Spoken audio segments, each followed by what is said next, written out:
Hello, hello, hello. It's Muriel here. Welcome to X-Ray. Here are the VFX breakdowns for episode 1 of Good Omens season 2.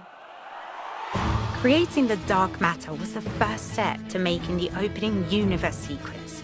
The VFX team built a maze of organic thread-like mesh to create a place that felt boundless and vast. Wow, it feels like the creation of the universe was only yesterday. To create Aziraphale and Crowley's wings, the VFX team repurposed the feather and groom workflows from their creature pipeline. The anatomical structure of the wings was shaped. Controls were created to rotate the feathers. The animation department treated the wings as an extension of Aziraphale and Crowley's bodies.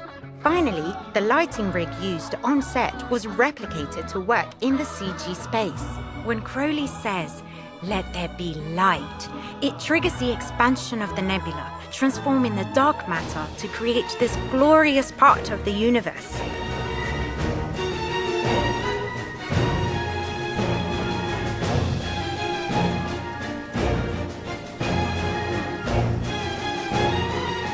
The VFX team added lots into this wide shot, as Good Omens Season 2 is shot in a studio.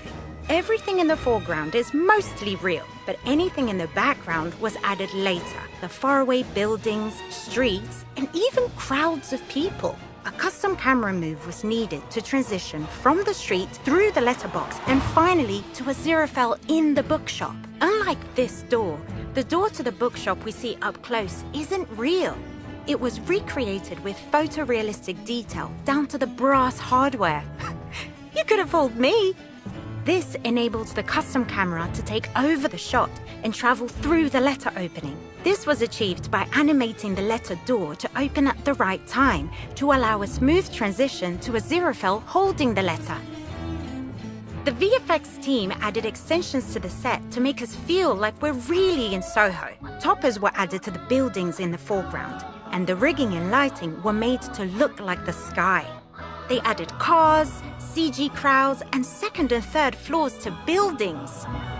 2 different plates were used with completely different camera moves, which had to be stitched together into a seamless transition to fly under the car and onto the other side of the street. The Bentley we see in most of this clip is a full photorealistic CG version of Crowley's Bentley careening around other hand-animated CG cars. A little time warping, plate scaling, and grease pulled this off quite effectively. Phew! Good thing those cars weren't real. They almost caused a crash.